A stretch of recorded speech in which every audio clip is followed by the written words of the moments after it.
About 15 years ago, I was very interested in automation, and I thought it was the most important thing on the planet. I thought test automation in particular was great, okay? And then I got bored with it, and I kind of left automation, and I started talking about people and process, which is actually the most important thing. People, okay, and culture and attitude and stuff like that. But the last year or two, I've started getting interested in automation again. And partly I'll explain at 2 o'clock, when I do my talk at 2 o'clock, why. But right now, I want to talk about automation as a subject in its own right. This idea of state-of-the automation is like state of the nation. You know. I just want to sort of take a view of where I think we are right now with tools. Okay. Yes, that's marketing. We don't want that.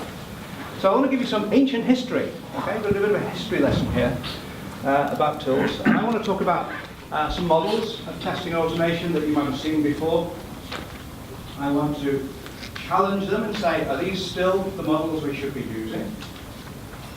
I want to talk about tomorrow's challenge. What's going to be different? Okay? This year, next year, 5 years, what's going to change? I'm going to try and make some predictions and try and predict how we might have to change our attitudes to tools and automation in the testing space. I want to talk about little projects I'm working on right now, which might help, or it might not help, I don't know, but I'm going to suggest it might. And really talk about tomorrow's challenge again, okay? You might have noticed that I changed the slides this morning, or you will notice, and I forgot to change the agenda, but never mind. I won't do the same thing twice, it's just the title that's wrong. So, okay, what's happening right now? Can I ask, how many people are working in mobile? Please, come on. It's not so hard. Come on. How many in mobile? Okay. How many people are working with big data? Okay, you. How many people are working with the Internet of Things? How many people are into that yet? Oh, more than I thought. Okay, good. How many people are working with pervasive computing? It's like the Internet of Things, but wearables. Wearables, you know, like what smartwatches, Fitbits. Anyone working on that stuff? Things you can put into your eyeball. Okay, so like, no, you must have seen it. There are devices now, like a contact lens you can put in your eye, and it's got software running in it. Isn't that incredible? How are you going to test that? So your first day at testing, it's like, okay. You know? And it's like, how do I test this? Is that where we're going? Okay, how many people are doing continuous delivery, very regular delivery? Okay, not so many, but one or two. DevOps, how many people DevOps? Okay. Test analytics, SMAC. You heard John Foder this morning talking about social media, analytics, cloud. Is anyone getting into that yet?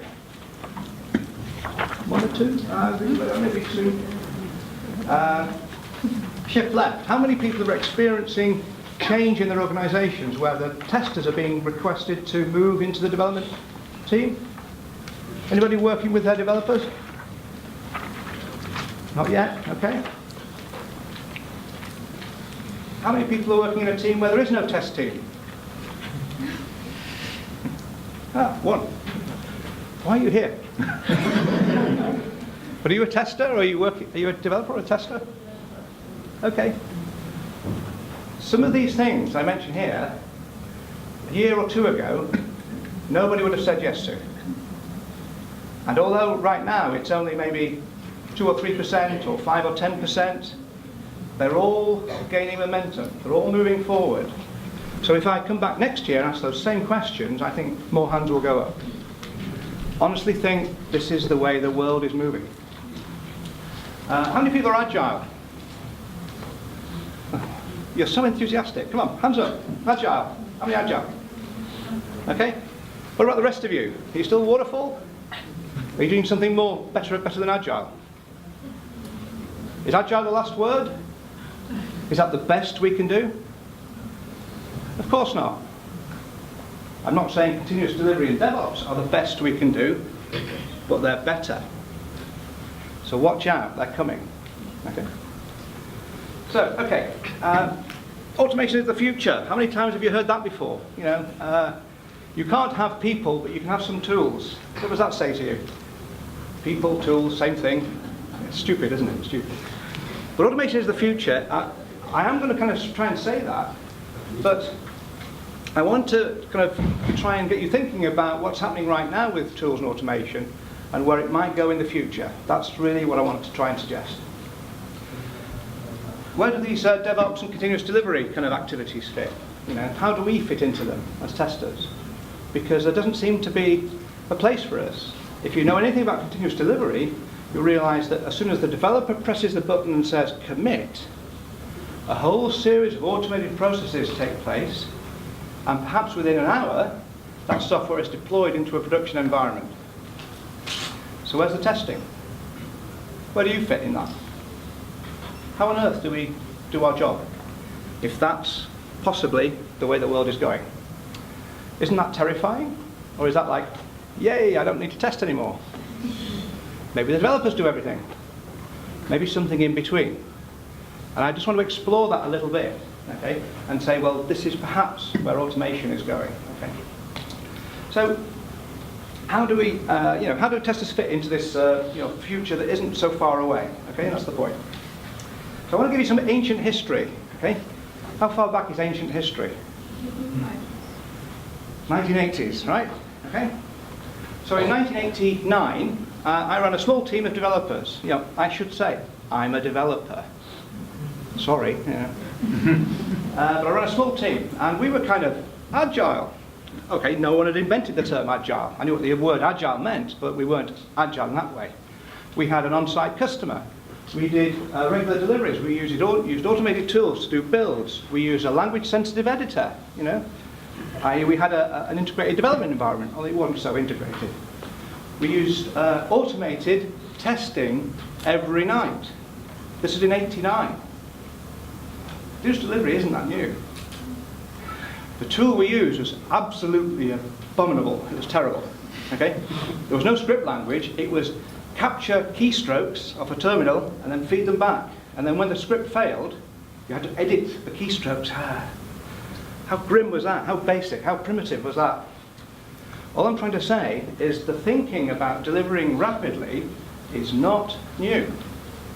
And the tools we need to implement rapid delivery and rapid regular delivery every week, every day, every hour, these ideas are not new. And I didn't invent them, but when someone puts pressure on you to deliver that quickly, you just get on and do the best you can. That's how it works. So, okay, enough of this. So that's ancient history. How do we find tools? In the past, or maybe in the current, we kind of use word of mouth more than anything else. We hear someone talk at a conference about how I implemented XYZ Jabberwocky Doodah tool, and we think that's wonderful. And we think, I must go out and buy it, or tell my boss, we must go out and try it. Okay? Are there sources of information other than conference talks? Okay, there's the internet, and there's blogs, and all sorts of stuff. We're bombarded by information. But you have to remember, a few years ago, the internet didn't exist. Blogs didn't exist. Conference talks tended to come from practitioners who were aligned with suppliers. Our sources of knowledge were not great. There was hardly any open source. Open source kind of didn't exist, really, 25 years ago. Okay? So right now, in the wonderful world of the internet, if you go to websites that have tools listings, they're mostly just lists. Here's a list of tool names that are links. And you can click on the links and you think, okay, fine, and the link might work, might not work. But there's no value, there's no added value. The list of links for GUI test automation tools is almost certainly incomplete. Some tools span functionality. They're GUI test automation, but they might do some test design. They might drift into test management. They might drift into agile story management and scrum management, that kind of thing, backlogs, stuff like that. What I'm trying to say is our source of knowledge on tools is not good enough. Okay? There are so many more tools out there than anyone realizes, and I've started to do a kind of a bit of research to find out. And I'll tell you how many I think there are a bit later. So you have to stay for that. So in 1999, I got involved with Dorothy Graham in a very nice way, and she's next door, I think. She's that way, that way. So she came up with an idea for the CAST report, which was Computer-Aided Software Testing Tools Report. It was a directory of tools. The first edition was 1991, which Dot did on her own. Fantastic. I can't remember the second or the third edition I got involved, and the fourth, it was like I was co-authoring it with her and so on and so forth. All the content of the report, all the tools content was held in an Access database. And we hired a guy to do all the administration and do all the collecting of the data and updating the database, and then we pressed a button, out popped most of the report. Okay? It was just like a great big mail merge process. Does anyone remember Windrunner? So that was going in 1999. And the definition, I know you can't see that, but there were a whole lot of features in several areas. Test data, test running, as we called it then. I can't remember what that says. Comparison, I can't read either. It's in comparison. So Windrunner had like 2 pages. We thought that was the most fantastic tool ever, because nothing else compared. There were a few other tools like SQA Robot, Automated QA, whatever, but none touched Windrunner. Windrunner was great in those days, a long time ago. What I want to suggest is that at that time we thought a kind of a hierarchy of tools and technologies that we might use looked something like that. It's a bit skewed because I had to scan it, because I've only got a hard copy of the book, okay? You have to believe me. So that was our vision in 1999, and probably a few years before that too. Well, there's quite a lot of tools there. But I want to give you some output from a recent survey. And I just want to see what you think of these numbers. Recent survey.